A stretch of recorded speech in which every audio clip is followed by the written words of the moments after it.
Welcome to the Unpopped Review, movie reviews for movie lover and not a movie critic. Wonder Woman. Everyone thought the DC Extended Universe was dead, but then suddenly Patty Jenkins and Warner Brothers comes out with the amazing film Wonder Woman. In the first weekend alone, it made $100.5 million domestically and $223 million worldwide. And not only that, unlike its predecessors, it was even a critic success with 93% on Rotten Tomatoes. So now that Wonder Woman has come out, I figured I should talk about what I think is going to come next for the DC Extended Universe, and especially Wonder Woman. Now before we begin, I just want to say spoilers. There is a huge spoiler warning, especially for Wonder Woman, but I may even touch on Batman v Superman, may touch on other DC movies, so if you don't want to be spoiled for any of these, please be aware. Now the first thing I want to point out is the tone. Wonder Woman completely changed the tone of the DC Extended Universe. Previously, with Zack Snyder's films like Man of Steel and Batman v Superman, Dawn of Justice,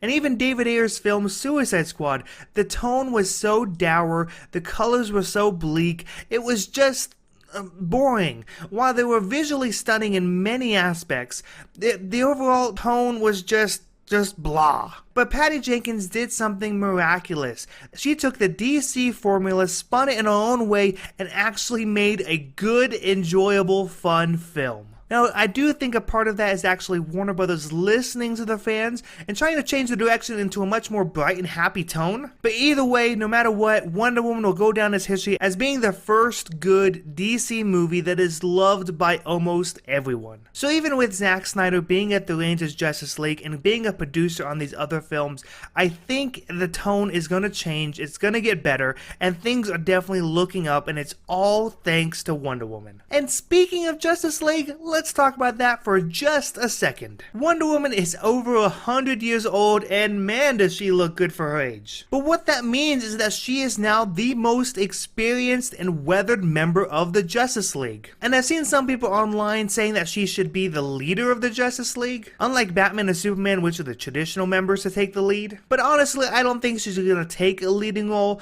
but I will think that because of her experience and her age, she will be able to bring a unique and interesting viewpoint to how to handle the situation the Justice Leagues are going to be in. And now we're going to talk about Steve Trevor, played by Chris Pine.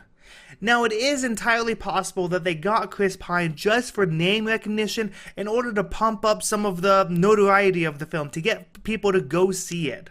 But to me, you don't get an actor like Chris Pine unless you want him to be in multiple movies. So while he may have died, I do not think this is the end for his character. I think either A, he did survive and we just didn't see how, or B, he's going to be brought back to life by some magical means or maybe mythological means. I'm really not entirely sure, but I just don't think he's done. Now, the most popular theory on the internet for his character has always been that he's going to be a Green Lantern. Now, I actually prescribe to that theory wholeheartedly. I think however he comes back, he's not strictly going to be a love interest, or he's not strictly going to be just Wonder Woman's companion. He is going to come back as a member of the Justice League, and the best one to be for his character as an army spy and pilot is definitely Green Lantern. Now that being said, whether he's going to come back in a Justice League movie or in a Wonder Woman movie, or maybe a movie entirely different, I'm still not completely sure of, but I just really think that this is not the end for his character. Now let's shift a little bit into going to actual speculation of what I think is going to happen in Wonder Woman 2. Now the director, writer, and other Warner Brothers executives have said that the sequel to Wonder Woman will be set in modern day. Now I think this is a great idea because continually going back to the past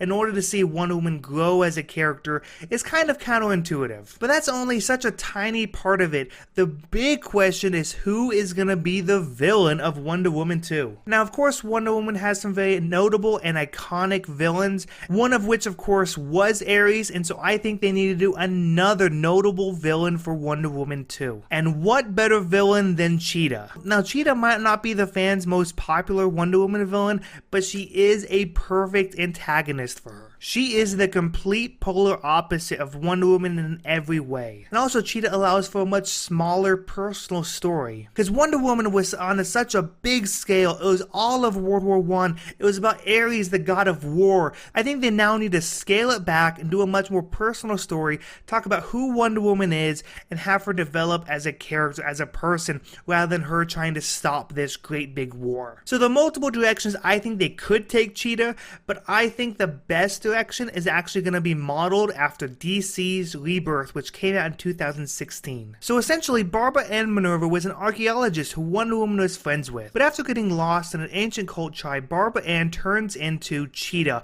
an immortal being that has the speed and strength that rivals Wonder Woman. So with this, Cheetah turns against Wonder Woman and actually becomes her arch enemy. Fast forward a few years later and Wonder Woman misses home. Since she left the Themyscira in the early 1900s, she has not been able to return. She has been searching ancient artifacts to help her find the way, but she just can't find it because it is magically and mystically cloaked. So she decides that the best way for her to find a way home is with her friend Barbara Ann Minerva. So Wonder Woman tracks her down, they meet, they fight. After a little bit of time, Cheetah decides to help her old friend out. And then begins essentially a buddy cop road trip mystery where they're traveling across the country searching for ancient artifacts that will help Wonder Woman find a way home. So like I said, while this is essentially a buddy cop road trip movie, where the growth and development comes in is actually in the differences between Cheetah and Wonder Woman. They're gonna clash and they're gonna fight just like you'd expect a superhero and their villain to do, but overall Cheetah's gonna be the one that helps Wonder Woman get home. And I do think there is gonna be another main villain. Maybe it's gonna be Circe, maybe it's gonna be Hades, maybe it's gonna be Dr. Poison again.